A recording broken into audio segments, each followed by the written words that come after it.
Und wir schauen direkt zu Marco Reinke in den Bundestag, der die Gedenkveranstaltung direkt auch mit verfolgt. Welche weiteren Reden und auch Reaktionen gab es? Also es hat unter anderem auch noch Reden beispielsweise der Außenministerin Annalena Baerbock gegeben, die auch noch einmal über das Schicksal der vielen Menschen gesprochen hat, die unter anderem ja von der Hamas ermordet wurden, die dann schon im Zuge des Angriffes der Hamas gestorben sind, bestialisch ja teilweise ermordet wurden. Und über das möchte ich jetzt noch einmal sprechen mit Anton Hofreiter von den Grünen, Vorsitzender des Europaausschusses im Bundestag. Herr Hofreiter, danke, dass Sie sich die Zeit nehmen. Wir haben heute im Zuge der Debatte ganz oft wieder das Wort Staatsräson gehört. Es wurde sehr oft davon gesprochen, wieder, wie auch in den letzten Wochen und Monaten, die Sicherheit Israels sei deutsche Staatsräson.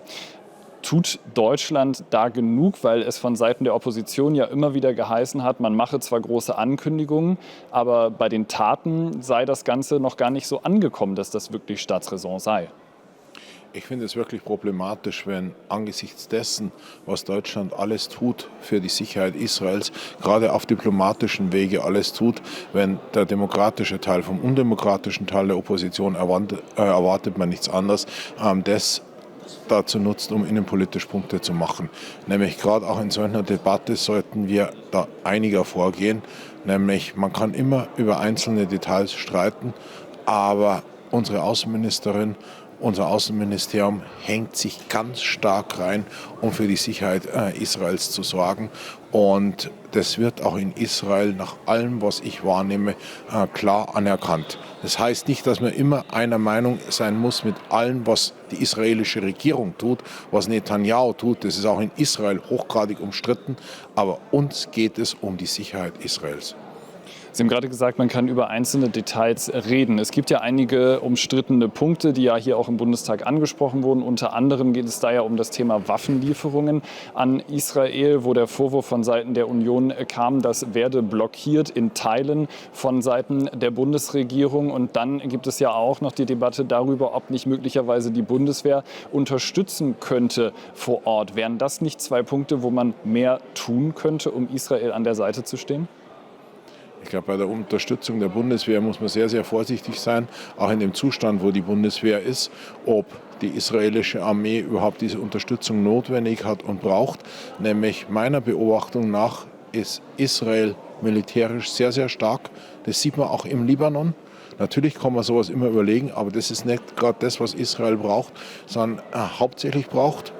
Sie haben die starke militärische Unterstützung aus den USA. Sie sind militärisch gerade teilweise sehr erfolgreich, wenn man an die Ausschaltung der gesamten oder nahezu der gesamten Führungsspitze der Hisbollah denkt. Was allerdings dringend notwendig ist, ist eine diplomatische Flankierung des Ganzen, nämlich dieser Krieg wird auch irgendwann zu Ende sein und dann braucht es eine Sicherheit für Israel und ich glaube, diese Sicherheit für Israel ist verknüpft mit der Sicherheit in der gesamten Region.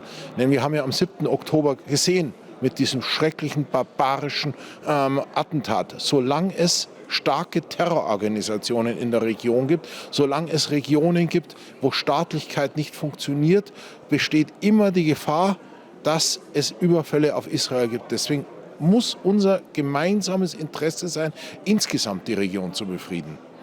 Schauen wir einmal nach Deutschland. Das wurde ja heute auch noch einmal angesprochen, der Schutz des jüdischen Lebens in Deutschland und ja eben auch der grassierende Antisemitismus auf deutschen Straßen. Zuletzt hat sich ja ein prominenter Kopf, eine prominente Person hier bei den Demonstrationen gezeigt. Greta Thunberg ist hier aufgetreten. Was muss man dem jetzt entgegensetzen und hat Sie das schockiert, dass die schwedische Klimaaktivistin hier aufgetreten ist?